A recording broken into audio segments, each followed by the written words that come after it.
für mich ein Kommunikativ.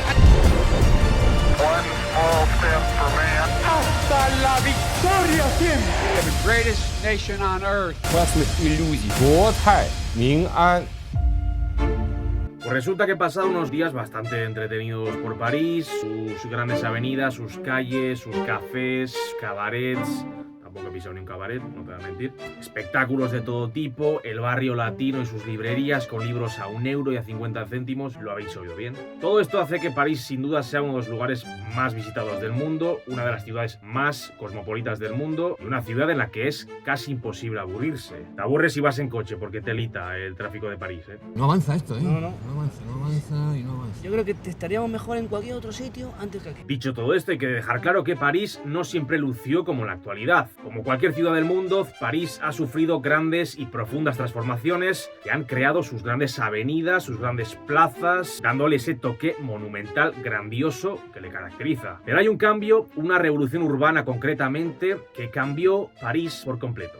Puede que os suene, es la reforma, la transformación urbana que dirigió el barón Haussmann, bajo la supervisión de Napoleón III. El objetivo era claro. Comenzada ya la segunda mitad del siglo XIX, París necesitaba un cambio urbano urgente, empujado por un avanzado proceso de industrialización que hacía necesarias una serie de transformaciones en las calles de la capital. No solo para dar cabida a las nuevas maravillas de la modernidad, sino para que la nueva élite de la ciudad, la burguesía parisina, encontrase en París su particular refugio de comodidad. Pero la transformación era bastante más complicada de lo que parece, pues París era ya desde siglos atrás la capital de un gran estado centralizado como el francés. Centralización que dio comienzo seguramente en la Edad Media, cuando reyes como Felipe II, Felipe Augusto, transformaron la villa en una gran urbe medieval. Felipe Augusto, en el siglo XII, construyó incluso su propia muralla, pavimentó las olorosas calles de la ciudad, incluso aprobó la creación de hospitales, incluso impulsó la creación de la que sería la principal institución universitaria francesa en los siglos posteriores, la Sorbona. Una Sorbona a la que dotó de gran independencia jurídica. Os preguntaréis, ¿para qué os suelto todo este rollo? ¿Para qué os cuento esto de las murallas de Felipe Augusto, de las transformaciones? ¿Para qué? Pues es importante pararnos en las transformaciones medievales, porque hay que recalcar que París en la Edad Media era ya una gran urbe europea y por lo tanto en el momento que el barón Haussmann comienza a poner en marcha las transformaciones se topa con un gran problema. Las intrincadas e inacabables calles que unían la isla de la Cité, en medio, con la orilla izquierda y derecha del Sena. Si el recién fundado imperio de Napoleón III, el Segundo Imperio, quería construir una capital digna de su poder, tenía primero que resolver este rompecabezas. ¿Qué hacemos con la antigua París medieval?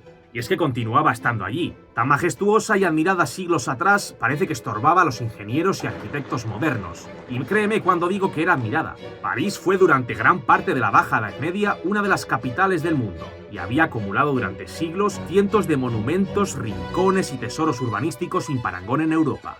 Víctor Hugo lo describe perfectamente en el capítulo París a vista de pájaro en su Notre Dame de París, novela que se desarrolla ya en el siglo XV, pero que nos ofrece una radiografía detallada de parte del entramado antiguo de la capital. Vamos a intentar imaginarnos esa París, más estrecha, sin grandes avenidas, más reducida. Una gran muralla se extiende en ambas orillas, es la de Felipe Augusto, de finales del siglo XII. Esta protegía el núcleo urbano y era casi escoltada por el Louvre en la orilla derecha, al oeste. El Louvre, o el Louvre, sí, que en este momento no es una fastuosa residencia real, no lo es todavía. Todavía es un bastión, una especie de fuerte con torreones, con su foso, construida por el mismo Felipe Augusto para defender esa orilla derecha. Siguiendo la línea de la muralla norte, distinguimos varias puertas que se abren paso entre las angostas calles. La Porte Saint-Denis, la Porte Saint-Antoine y la Porte Saint-Martin. Pasamos al margen sur del Sena. Aquí la muralla es delimitada con puertas como la de Saint-Jacques o la Porte Saint-Michel. Hemos conseguido trazar los límites de la ciudad medieval. Y es hora de aclarar que el entramado parisino en este momento se divide en 3 grandes zonas. Por un lado, la isla de la Cité, la zona más antigua, el corazón de la ciudad y el punto en el que probablemente en tiempos remotos comenzó a germinar la primitiva París, la París de los Parisi, la tribu prerromana.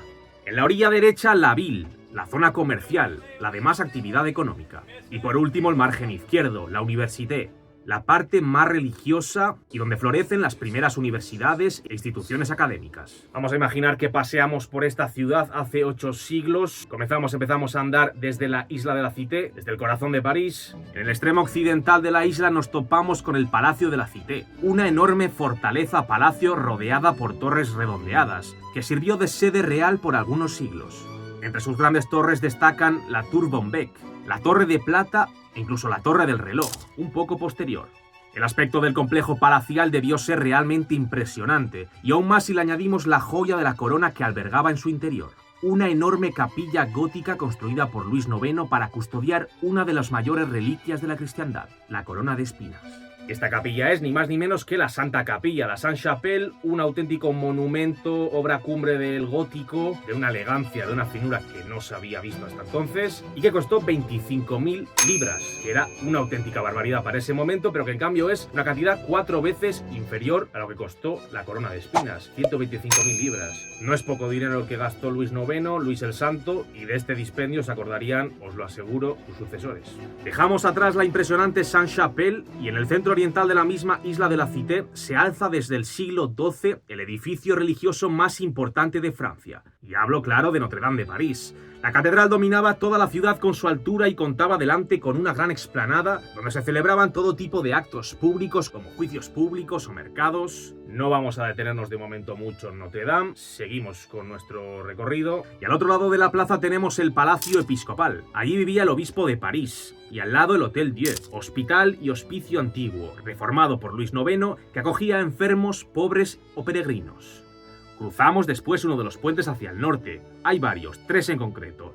El Pont au Change, el puente al cambio, el Petit Pont, el puente pequeño, y el puente de Notre Dame, el principal, cubierto de casas y tiendas. Lo podemos imaginar al estilo Ponte Vecchio en Florencia, seguramente os suene, con esa especie de construcciones paralelas a lo que es el recorrido del puente. Cruzamos los puentes y llegamos a la zona de la Ville, la zona comercial, la de más actividad económica. Recordemos, París era hacia el siglo XIII una de las mayores capitales europeas, motor económico del continente y una zona de paso para comerciantes de todas partes, de regiones nórdicas, de las llanuras rusas, de reinos hispánicos, repúblicas italianas, de Constantinopla o incluso del lejano oriente. Y no podemos describir esta zona comercial sin mencionar el puerto comercial, la Place de Grève, o en ese momento el puerto de la Grève, que cerraba la muralla al este. Este era el puerto comercial por excelencia, lleno de arena o grava, de ahí su nombre, Place de Grève, y que era el puerto que daría origen a la plaza del mismo nombre, donde varios siglos después los parisinos sacarán su guillotina a pasear. Al lado contrario, al oeste, hemos mencionado el Louvre, y como he dicho era un fuerte defensivo, que protegía esta zona de la muralla. Las calles más concurridas de esta frenética zona de la Ville eran la Rue Saint-Denis, que recorría el eje norte-sur principal.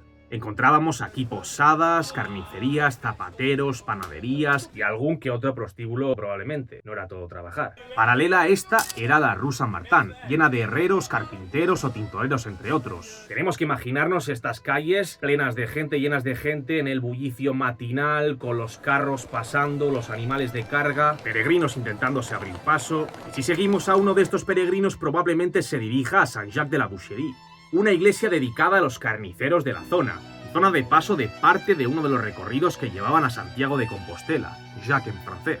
Era un punto importante de inicio, de hecho, del Camino de Santiago, del que actualmente solo se conserva la reformada torre. Pero no era el único edificio religioso de la zona. Hay que dar de comer, hay que alimentar a las fervientes mentes religiosas de la capital. La religión cristiana tiene un inmenso poder en la París medieval. Tenemos que imaginarlos en el entramado urbano llena de abadías, iglesias, capillas, Saint-Merry, Saint-Gervais, Saint-Leu-Saint-Gilles. El francés era un reino de fe. Y cómo no, en la Ville de París, como zona comercial, no podían faltar los mercados. Les Salles de París era el gran mercado de la ciudad, fundado ya por el mencionado Luis IX y donde se vendía todo tipo de productos. Frutas, pescado, carne o vino, en un conjunto de pabellones de madera. Aquí sí que debía ser constante el bullicio, el jaleo día y noche, y lo rodeaba seguramente tabernas, hoteles y almacenes de todo tipo. Nos volvemos a topar con la muralla de Felipe Augusto, que nos cierra el paso. Nos damos media vuelta, vamos a la zona sur. Estamos en la Université. Lo he comentado antes, esta era la zona asociada a la vida clerical de la época, también a la estudiantil, que en ese momento, en la Edad Media, estaban asociadas. Lo primero que hay que imaginarse es una ligera inclinación de las calles, pues hacia el norte la muralla cerraba en la llamada colina de San Genoveva, patrona de la ciudad, e inhumana, según diversas fuentes, en esta misma zona, donde actualmente se encuentra el famoso Panteón, que no es medieval y del que no vamos a hablar. Aquí se encontraba la abadía de San Genoveva, el centro espiritual de la orilla izquierda, y acompañada de una importante biblioteca. Haciéndoos un resumen chapucero, San Genoveva era una de las patronas de la ciudad, proclamada santa, entre otras cosas, por defender la villa de París contra el ataque de los hunos de Atila, allá por el siglo V. La abadía de San Víctor se apretaba a la puerta del mismo nombre, y funcionaba también como una importante escuela clerical. No muy lejos, más cerca del Sena, San Severin o San Severín, otra iglesia gótico-románica frecuentada por muchos estudiantes. Pero no solo de fe vivían los parisinos, había que estudiar, y en esta zona de la ciudad había muchas opciones. Podríamos mencionar el recién restaurado Colegio de los Bernardinos, que dependía de la Orden del Cister y que contaba con imponentes salas, o el Collège de Cluny, que funcionaba también como un relevante centro de copistas estudiantes. Paramos un poquito aquí porque habréis notado que estoy vinculando la presencia de estudiantes con monasterios, iglesias y abadías. ¿Y esto por qué? Pues tienen que ver, y mucho. Y es que durante la Alta Edad Media, antes del siglo X, la enseñanza escrita estaba casi únicamente limitada en los monasterios, auténticos centros de cultura, donde se copiaban las grandes obras, sobre todo en materia teológica. Las escuelas monásticas enseñaban latín, canto y algo de gramática, y en un principio estaban destinadas exclusivamente al clero. Con el tiempo aparecen las escuelas catedralicias, como dice su nombre, vinculadas a una catedral, es decir, a una gran ciudad, y al poder de un obispo por tanto. Estas se abren desde el siglo XI al alumnado laico, hijos de burgueses o nobles composibles, que buscaban conocimiento para poder servir como jueces, notarios o funcionarios. La geometría, el derecho, la astronomía o la filosofía se fueron añadiendo a las enseñanzas, en las decenas de instituciones que surgieron por toda Europa. Algunas, evidentemente, en París, una de las grandes capitales europeas. Hemos mencionado la abadía de Cluny, hemos mencionado la abadía de San Víctor, el Collège de los Bernardinos, pero en esta lista no puede faltar la universidad medieval por excelencia, la Sorbona. Fundada en 1257 por Robert de Sorbonne, un teólogo y capellán que quiso ofrecer refugio a aquellos estudiantes pobres que querían estudiar en la ya prestigiosa Universidad de París, en funcionamiento desde décadas atrás, la institución pasó de ser un simple albergue para estudiantes a formar parte de las facultades de la universidad, hasta que en poco tiempo el mismo nombre del fundador fue absorbido para referirse a la universidad. La Sorbona se convirtió, y era ya a finales del siglo XIII, una de las universidades, si no la universidad, más importante de Europa. Entre la ya mencionada Rue Saint-Jacques y la actual Rue des Écoles se encontraba esa primera sede. Y es esa misma zona la que deberíamos imaginar llena de librerías, copistas, escribas, maestros ambulantes y tabernas. Era la otra gran arteria central de una auténtica urbe medieval como París. Miles de estudiantes de toda Europa poblaban sus calles repletas, bulliciosas, también al caer la noche, por supuesto, y donde eran usuales las riñas entre estudiantes extranjeros y los propios burgueses de la ciudad. Y es que, como decía un cronista de la época, París era una ciudad de libros, vino y discusiones. Pues bueno, este es un poco el resumen, he intentado hacer un pequeño resumen de lo que era en ese momento, más o menos finales del siglo XIII, la París medieval. Esta es la París que se encuentra aproximadamente el barón Haussmann en el siglo XIX, cuando tiene que hacer frente a la gran remodelación. Remodelación de la que, si os ha gustado, hablaremos en el próximo vídeo. Like, compartir, suscribiros, todo eso, todo ese rollo. Nos vemos.